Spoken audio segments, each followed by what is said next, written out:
c'est parti pour la troisième vidéo sur le troisième thème. Donc on en est à la numérologie, thème de la numérologie. Oui. Voilà. Alors, donc, au niveau des livres de numérologie, vous avez un premier livre qui s'appelle le Yi King pratique. Donc le Yi King, c'est un système numérologique chinois qui est basé sur 64 nombres où chaque nombre représente une situation archétypique Okay. qui se produit dans la vie d'une personne ou d'une organisation. Donc il y a 64 nombres. Chaque nombre est décliné en une base et 6 possibilités. Voilà.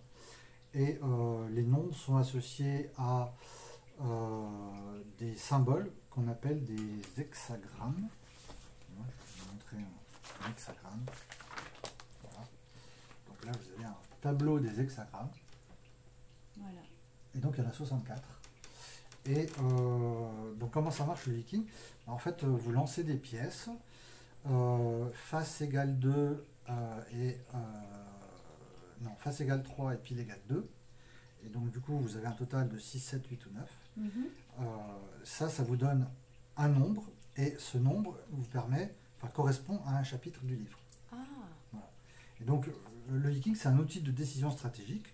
En fait, vous posez une question et la réponse, c'est ce que vous obtenez dans le livre. Du coup, ça permet de donner un sens à ce que l'on vit, de savoir est-ce que c'est bien de faire ci, est-ce que c'est bien de faire ça. Et des fois, ça peut être fort pratique. Alors, le Yi King, il est utilisé en Chine depuis plus de 3000 ans. Okay. Et en fait, pendant très longtemps, il fallait connaître le Yi King si vous vouliez devenir des fonctionnaires impériaux. D'accord. Donc c'est pas juste un truc comme Ouais, ça. ouais. Et beaucoup de gens l'utilisent sur la planète. Alors on m'a demandé d'écrire une version pratique du livre, parce qu'il existe un certain nombre de versions du Yi King. Et moi, comme je suis orienté vers le coaching de façon pratique, dans le but d'incarner la meilleure version de soi-même, quelqu'un m'a demandé d'écrire une version pratique, et donc je l'ai fait. Donc il y a le Yi King pratique, et il y a un jour une amie qui m'a dit que mon livre était très bien, mais il rentrait pas dans son sac à main. Ouais, il est gros.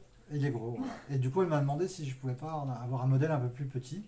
Donc voilà, donc ça c'est pour Sylviane.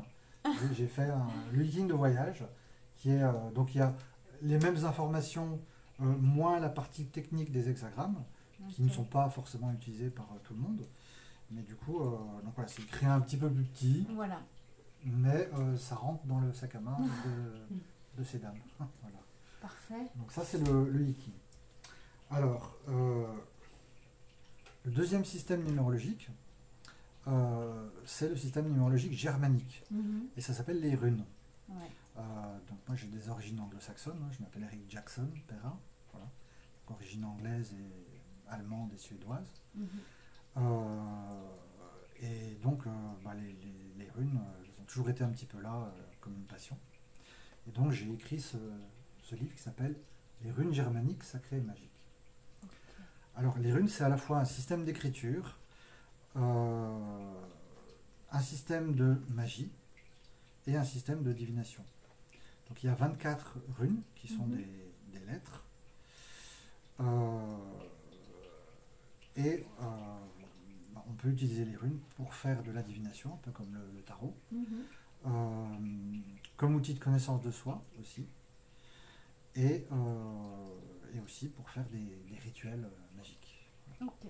Les runes étaient utilisées à un moment donné en Europe, de Moscou à Reykjavik et de Paris à Lisbonne. C'est-à-dire que dans toute l'Europe, il y avait des runes. Alors, dans le monde moderne, il y a 2 runes qui existent. Bon, souvent, on ne sait pas que c'est des runes.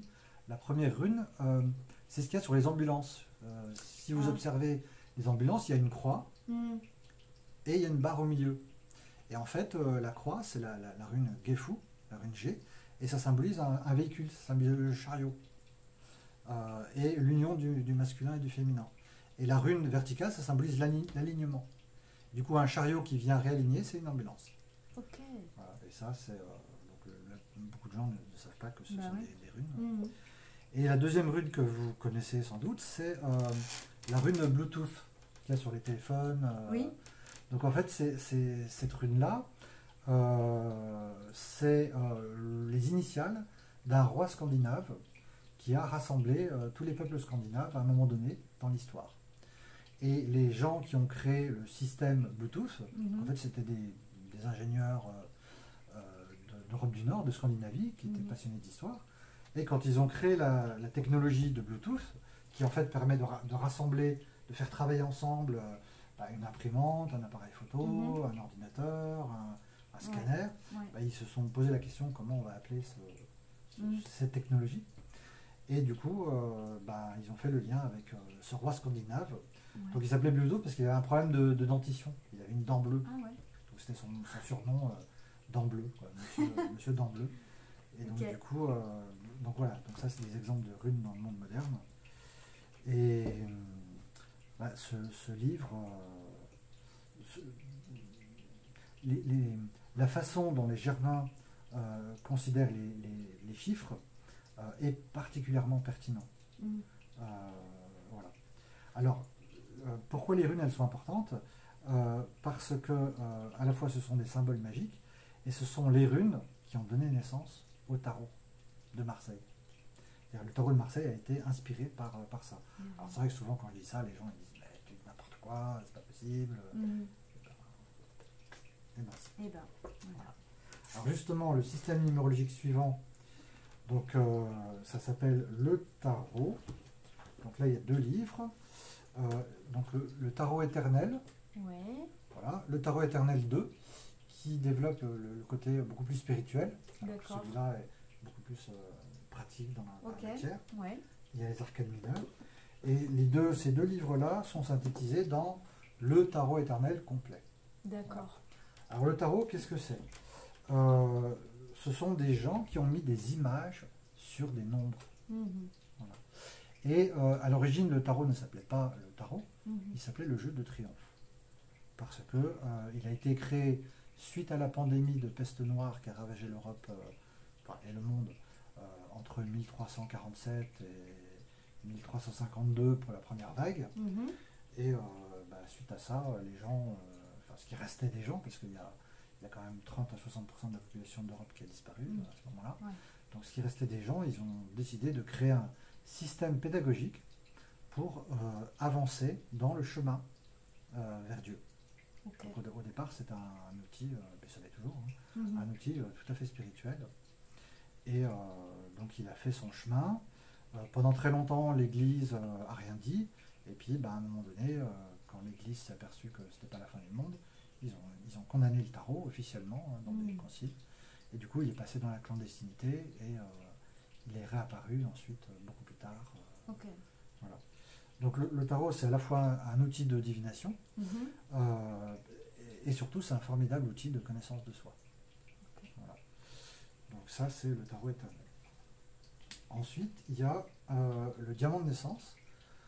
Donc ici, vous avez le livre, le diamant de naissance, et ici, le cahier pratique du diamant de naissance. Il y a également 2 logiciels qui existent. Donc le diamant de naissance, c'est un outil que j'ai créé entre 2011 et 2012, c'est mis 2 ans. C'est une synthèse entre numérologie hindoue, astrologie et tarot. Et le diamant de naissance, c'est une carte qui montre comment votre être s'est fragmenté au moment de son incarnation et qui montre du coup comment vous rassembler à nouveau, comment incarner la meilleure version de vous-même. C'est une carte qui décrit les différents espaces intérieurs qu'il y a en vous et comment chaque espace crée une partie de votre vie. Et dit plus simplement, c'est de la numérologie avec un système de mots-clés. Voilà. Où ça montre, par exemple, de quoi vous avez besoin pour avoir confiance en vous et vous affirmer. De quoi vous avez besoin pour être dans la joie, pour gagner de l'argent, pour créer votre bonheur sur Terre. De quoi vous avez besoin pour vous adapter, pour vous intégrer socialement. Quelles sont vos qualités professionnelles. Et aussi, ça montre vos difficultés, vos défis. Voilà. Et d'un point de vue thérapeutique, il y a aussi un aspect très intéressant du diamant de naissance, c'est que on voit les mémoires. les mémoires karmiques, les mémoires généalogiques. Ouais. Et à partir de là, on peut faire un travail sur soi approfondi et transformer ses difficultés en ressources et avancer comme ça, quoi. Ça montre aussi sa mission de vie, sa motivation. Voilà. Donc ça se présente comme ça, et il y a une carte là au milieu. Ouais. Donc quand j'ai conçu le diamant naissant, je regardais Stargate Universe, parce que je suis fan de science-fiction, et du coup, c'est vrai que ça ressemble à une formation de vaisseaux spatiaux. Oui, c'est vrai. Et en fait, nous sommes des vaisseaux spatiaux, nous sommes des vaisseaux de lumière. Voilà, donc ça c'est le diamant de naissance. Et son cahier pratique. Et son cahier pratique, voilà. Ok. Donc tout ça, c'est de la numérologie. Et en fait aussi, ce qui est intéressant, c'est que chaque région du monde, à un moment donné, a offert à la Terre un outil numérologique. Donc les Chinois, ils ont déclenché le processus. Donc le Yiking, il a été initié 1500 ans avant Jésus-Christ. Ouais. Donc ça veut dire que ça fait 3500 ans. C'est énorme. Les runes, c'est l'époque de Christ, de l'an 0, donc il y a 2000 ans. Et le tarot, il a été créé entre 1425 et 1430. Donc ça fait 500-600 ans, quoi. Ouais. Voilà. Et le diamant de naissance, il a été créé en 2011-2012 en France, à Caluire-et-Cuire. Voilà. Ici. Voilà. Ici. Et donc du coup, on a la chance d'être à une époque où on a vraiment les outils de connaissance de soi pour avancer et pour aller mieux, quoi. C'est ça. Ouais. Donc voilà pour les livres de numérologie. Ok, merci. Rendez-vous dans une prochaine vidéo.